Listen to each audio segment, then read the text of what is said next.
दादी जी आज जी का फोन आया था, वो कह रही थी कि वो आप। रुको, अभी हम पूजा कर रहे हैं।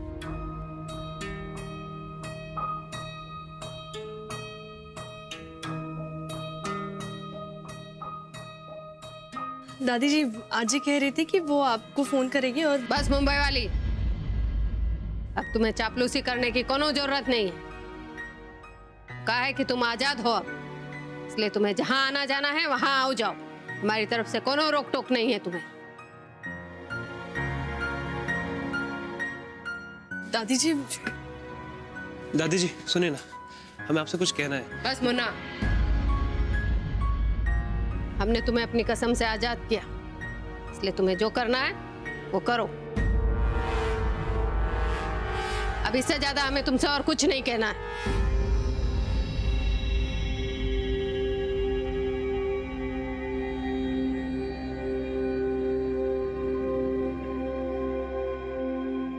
आज का दिन ही खराब है, जो करने जा रहे उल्टा हो रहा है। का झालं? हम जीजा जी की दुकान पे गए थे ना, तो वहाँ फूफा जी भी थे। आपके बारे में उल्टा सीधा कह रहे थे, तो झगड़ा हो गया हमारा। मारा पीटी की नौबत आ गई थी, वो तो जीजा जी ने रोक लिया हमें, वरना हम तो मारते उनको। शिवहरे का केलंस तू असं? क्योंकि वो आपके और आपके परिवार के बारे में उल्टा सीधा बोल रहे थे। उन्हें कहीं से पता लग गया है कि आपके घर वाले नॉनवेज खाते हैं, तो इस बात पे हमें ब्लैकमेल कर रहे थे। कह रहे थे दादी जी को बता देंगे। हमारा तो दिमाग खराब हो गया, हमने तो सीधे गिरेबान पकड़ लिया उनका। शिव, चुकलं तुझं, काही झालं तरी तू असं वागायला नको होतंस। हे बघ, ते या घरचे जावई आहेत, मोठे आहेत आपल्याहून। ते या गोष्टीचा किती मोठा इशू करतील, आणि त्यांचं कामच आहे तुला भडकवणं। अरे काय म्हणजे दुर्लक्ष करून निघून जायचं होतं ना तिथून। हाँ शायद ठीक कह रही हैं आप, पर हमसे कंट्रोल नहीं हुआ गौरी जी। जे झालं ते फार चुकीचं झालंय। मला खूप टेन्शन येतंय। फुफाजींनी ही गोष्ट घरी सांगितली तर दादीजी आणि अम्माजी आपल्या बाळाला हात सुद्धा लावणार नाहीत। आप टेंशन मत लीजिए, हम है ना, हम कुछ करते हैं। हम बाबूजी और अम्मा से बात करेंगे इसके बारे में। हाँ, हम कोशिश करेंगे कि ये बात दादी जी तक ना पहुंचे, टेंशन मत लो। अरे हो, पण फुफाजी शांत बसणाऱ्यातले नाही आहेत। ते नक्कीच काही ना काही करतील। इनफॅक्ट ते आत्ताही विचार करत असतील। मला नाही वाटत ते ही संधी हातातून जाऊ देतील।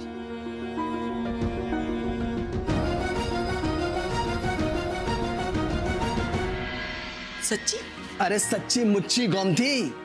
अरे भाभी श्री तो हमेशा से यही चाहती हैं कि हम कोई भी मौका ना छोड़ें। मुन्ना और माताजी के बीच में जो आग लगी हुई है ना, उस आग में हम हमेशा घी डालते रहे उसे भड़काने के लिए। लेकिन पहली बार प्रभु दयाल पांडे से बहुत बड़ी गलती हो गई। हमने ऐसे किया ही नहीं, हमने तो अपना अलग ही चूल्हा जला लिया। क्या कही? वो सब तो ठीक है पांडे जी, पर एक बात हमारी समझ में नहीं आ रही है कि भाभी इतनी बड़ी बात अम्मा से छुपाई कैसे, कि गौरी के मायके वाले मांसाहारी हैं। अगर अम्मा को ये बात पता चल जाती ना, तो अम्मा मारती 100 जूते और गिनती 1, क्योंकि इसका सारा गाज भाभी के ऊपर गिरता। क्योंकि भाभी मुंबई जाके मुंबई वालों के बीच रह चुकी हैं, उनका खान पान भी देख चुकी हैं कि वो मांस मछली खाते हैं या नहीं। फिर अगर भाभी ये बात जानती थी तो अम्मा से ये बात छुपाई कैसे, और इतनी बड़ी बात भाभी कैसे हजम कर गई पांडे जी। और यही नहीं, जिंदा मक्खी भाभी निगल कैसे गई पांडे जी। मक्खी निगली नहीं गोमती, भाभी श्री को ये पता ही नहीं चला कि खाने में मक्खी है। क्या मतलब ये, अगर उनको ये पता होता तो भाभी श्री शादी होने देती? कहा कही नहीं होने दी। लेकिन पांडे जी, अरे लेकिन छोड़ो गोमती। अरे हमारे दिमाग में जो एक नया आइडिया आ रहा, उससे नाता जोड़ो। कहा गई? अरे भाई, हम तो हमेशा से ये चाहते हैं कि शुक्ल परिवार में हंगामा होता रहे, कलह होती रहे, उथल पुथल मची रहे, हैं? कहा गई? ताकि हमारी झोली भरती रहे। हाय हाय, साल में एक बार तू समझदारी की बात बोलती है, अभी बोल दी है। अरे हमारी ये चालबाजी तो हमारे पास हुक्म का इक्का है, जो हम हर बार चल चल के तेरे मायके से झोली भर भर के पैसे लाते रहेंगे, और शुक्ल परिवार पे हमेशा राज करते रहेंगे। कहा गई? अरे वाह पांडे जी, ये तो खबर वो वाली हुई जैसे सोने का अंडा देने वाली मुर्गी, है ना? पर आप ये सब करेंगे कैसे पांडे जी? अरे मंद बुद्धि, हम भाभी को इस बात का डर दिखा दिखा के हर बार पैसे ऐंठते रहेंगे। अरे पांडे जी, जरा खुल के बताइए ना। अब खुल के ऐसा है गोमती कि अगर भाभी श्री को मैंने ये कहा कि अगर बिरादरी वालों को ये पता चल गया कि उनके समधी मांस खाते हैं तो बिरादरी में उनका हुक्का पानी बंद हो जाएगा। का कही? और शुक्ल परिवार को बिरादरी में कोई बुलाएगा भी नहीं, यहाँ तक कि उनके परिवार के हाथ का पानी भी नहीं कोई पिएगा।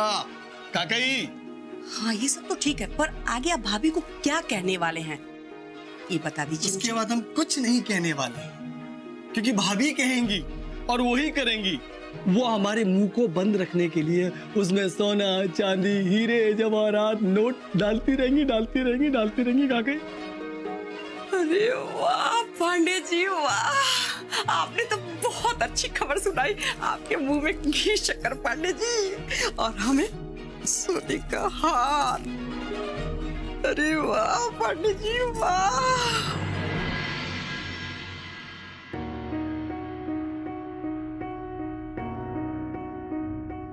सुनिए, नहीं माता जी तो बहुत गुस्से में हैं और बहुत दुखी भी हैं। तो उन्हें समझाइए ना, मजदूरों में तनख्वाह बंटनी जरूरी है, वरना वरना मुश्किल हो जाएगी, वो नाराज हो जाएंगे। नहीं ये बात हम जानते हैं, इसीलिए तो माता जी को बहुत समझाया हमने। तो क्या वो मान गई? नहीं, बहुत मुश्किल से मानी है गौरी को फैक्ट्री भेजने के लिए। वैसे हमें माता जी पे भरोसा नहीं है, कभी भी मना कर सकती हैं। अरे शुभ शुभ बोलिए नर्मदा जी, ये तनख्वाह बंटनी जरूरी है, आप समझ क्यों नहीं रही हैं? वरना वो बाबूजी, अम्मा, वो ओ जौनपुर वाली महारानी जी, माता जी आए, हम आते हैं। हाँ? क्या हो बेटा, परेशानी है कोई? हाँ हाँ, तुम कुछ कह रहे थे। वो हमें जीजा जी ने मिलने के लिए बुलाया था, तो वहां पे फूफा जी भी थे।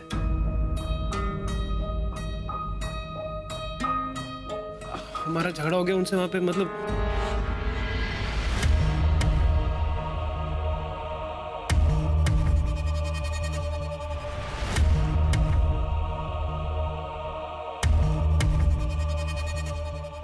बाबूजी उन्होंने धमकी दी हमें, इसीलिए टेंशन में।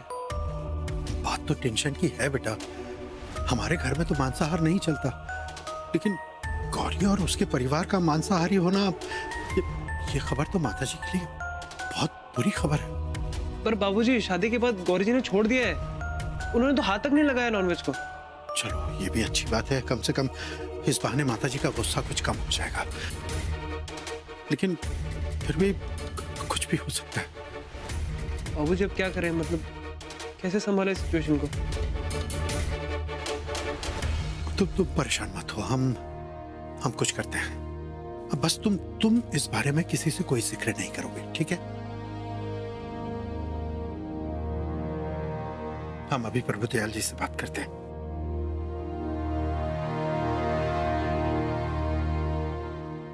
लेकिन फोन करके कोई फायदा नहीं, हमें उनसे उनके तरीके से ही निपटना होगा। उनके तरीके से मतलब? वो तुम हम पर छोड़ दो, हम किसी ना किसी तरह उनका मुंह बंद करवा देंगे। फिलहाल तुम जाओ, गौरी तुम्हारी राह देख रही हो।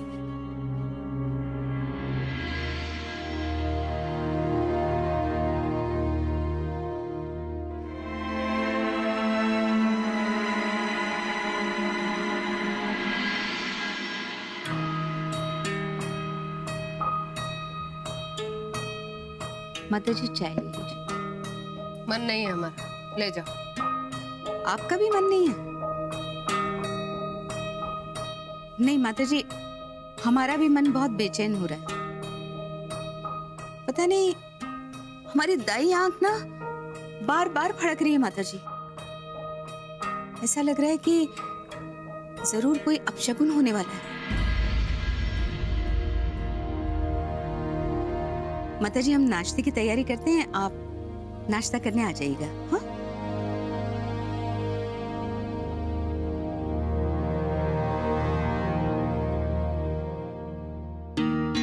गौरी हो गया सब? जी अम्मा जी।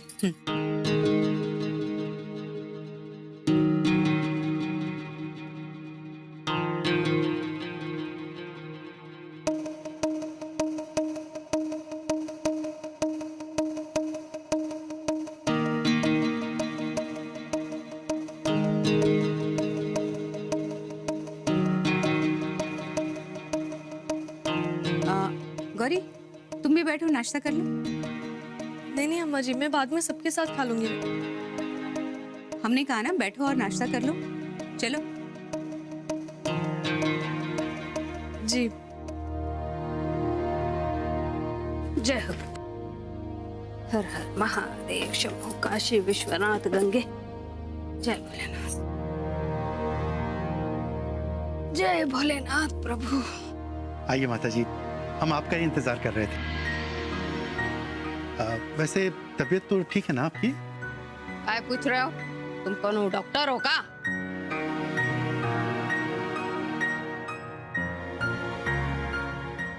नहीं माता जी, वो तो हम बस ऐसे ही।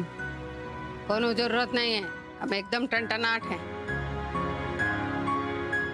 जय गंगे माता जी,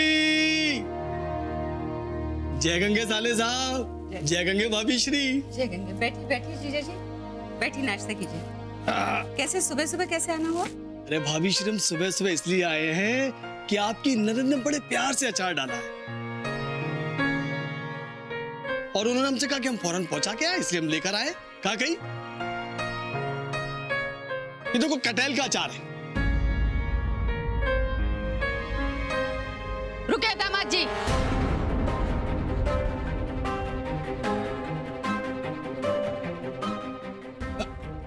टेबल पर मत रखिए, ले जाइए इसे वापस। क्या हुआ क्या माता जी? अरे कटहल मांस की तरह दिखाई देता है,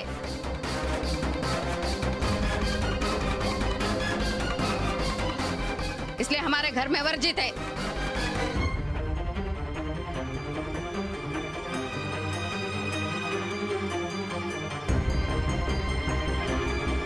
कटहल म्हणजे होता ना फणस। मांस जैसा दिखता? कहा कहीं माता जी। और आपका और गोमती का क्या दिमाग खराब हो गया है जो अपनी रसोई में कटहल ले आए? अरे सब भ्रष्ट कर दिया। माफ कीजिए माता जी, हमसे गलती हो गई। अब लेकिन हम इस अचार का करें क्या? ले जाइए, बाहर किसी को दे दीजिए, नहीं तो फेंक दीजिए, लेकिन हमारे सामने से ले जाइए अभी। जो हुक्म आपका माता जी। एक बार फिर से माफ कर दीजिए। अच्छा अब हम चलते हैं। जय गंगे।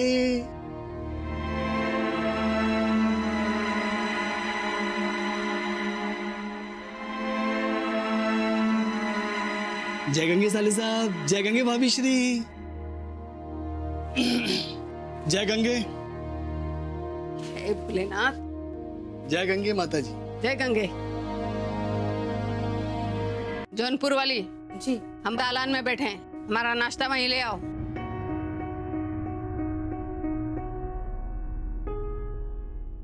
जय भोलेनाथ।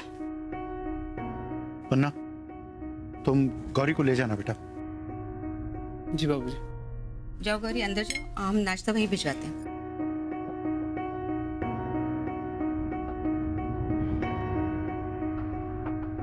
सुनिए, आप माता जी के साथ दालान में बैठिए, हम आपका नाश्ता वहीं लेकर आते हैं।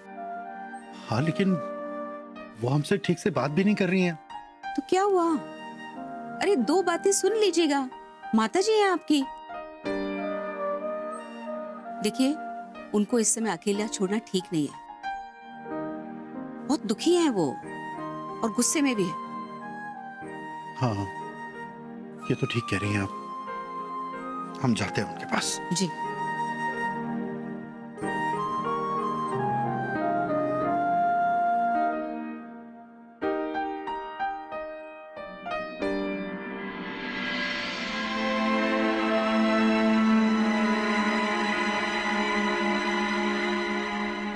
खबरदार गोमती, जो आज के बाद दोबारा अपने घर में कभी कटहल लेके आई तो हम तुमसे सारे संबंध तोड़ लेंगे।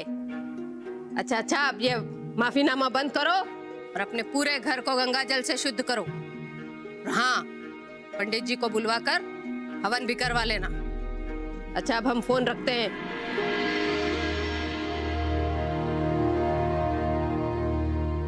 माताजी, आप इतना नाराज क्यों हो रही हैं? कटहल एक सब्जी ही तो है। देखो माता प्रसाद, हमने तुमसे ये जरूर कह दिया है कि हम तुम्हारे बच्चों के मामले में नहीं बोलेंगे, लेकिन इसका मतलब ये हरगिज नहीं है कि हमारी बेटी गलती करे और हम चुप रहें।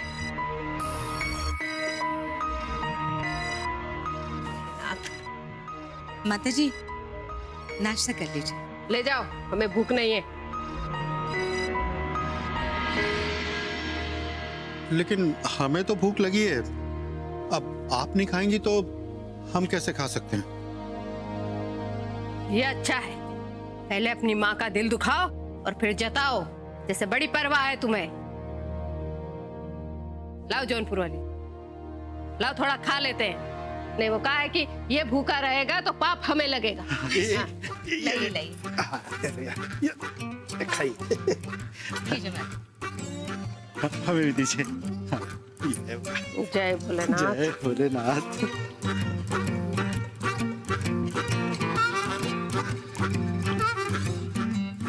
जय भोले।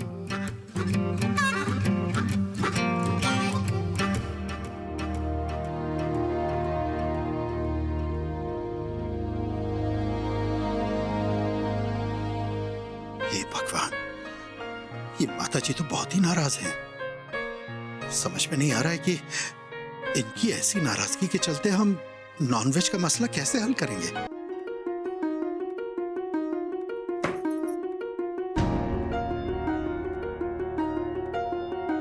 शिव, शिव, अरे काय करतोयस तू? फाटेल ते फाईल. तू या सगळ्यावर का राग करतोय? शांत शांत हो ना अरे जरा. कैसे शांत हो जाए हम? फूफा जी ने दिमाग खराब कर रखा है हमारा। मी तुला आधीच म्हटलं होतं की त्यांना इग्नोर कर म्हणून. हम भी इग्नोर ही करना चाहते हैं, पर क्या करें, कर नहीं पा रहे ना। बहुत गुस्सा आ रहा है हमें। अब उनकी हिम्मत तो देखिए, जीजा जी से सिफारिश करके हमें माफी मांगने के लिए बुलाया था और हम ही धमकाने लग गए। हमें तो क्या लगता है कि हमें शायद माफी मांगने के लिए बुलाया नहीं था, धमकाने के लिए बुलाया था उन्होंने। तू जरा शांत हो ना. मी काय म्हणते, आपणच त्यांची माफी मागूयात आणि हा विषय इथेच संपवूयात. किस बात की माफी? हेच नॉनव्हेज खाण्याबद्दल वगैरे. नहीं, बिल्कुल माफी नहीं मांगेंगे। का पण म्हणजे? क्योंकि नॉनवेज खाना कोई गलत बात नहीं होती, जिसकी जो मर्जी होती है वो खाता है। हो, पण तरी खरं सांगू का, तुला या विषयावर फुफाजींशी भांडायची गरज नव्हती. क्यों गरज नहीं थी? तुला माहिती है ना ते. देखिए गौरी जी, आप हमें फालतू में समझाने की कोशिश मत कीजिए। हर बार चुप रहो, किसी को कुछ बोलो मत। गलती नहीं हो तो भी माफी मांग लो, हमसे ये सब कुछ नहीं होता गौरी जी। पण शिव, आपण माफी मागितल्याने सगळं इथेच संपणार असेल तर काय हरकत आहे? तो भी नहीं माफी मांगनी हमें, पर आप तो हमें बोलिए मत। आपके बोलने पे कई बार कर चुके हैं हम ऐसा, इस बार नहीं करेंगे। शिव, ठीक आहे, तू आता खूप रागात आहेस, आपण नंतर बोलू. हाँ ठीक है, बाद में बात करेंगे। चलिए फैक्ट्री छोड़ देते हैं आपको।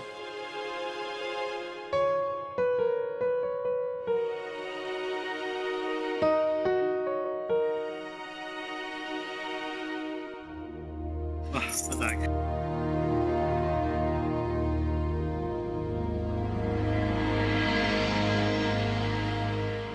माता जी, न जाने आज सुबह से क्या हो गया है, हमारी दाई आंख ना बहुत फड़क रही है। अरे, ये तो बहुत बड़ा अपशगुन है जौनपुर वाली। हे भगवान, माता जी अब क्या होगा? अरे कुछ नहीं होगा माताजी, आप लोग ना इन छोटी छोटी बातों पर ध्यान मत दिया कीजिए। कुछ नहीं होता ये सब। बाबूजी बिल्कुल ठीक कह रहे हैं, ये सब वहम है अम्मा। नहीं मुन्ना, ये वहम नहीं है, ये सच है। अगर आपको ऐसा लगता है तो एक काम कीजिए, आंख पे कुछ सोने की चीज लगा लीजिए, सही हो जाएगा। मुन्ना, ये तुम्हें किसने बताया? गौरी जी के बाबा ने। लेकिन अम्मा देखिए, अगर आपको यकीन नहीं हो रहा तो हम ये काम कर देते हैं। हाँ? अच्छा बताइए, कौन सी आंख फड़क रही है आपकी? लेकिन कौन सी आँख फड़क रही है?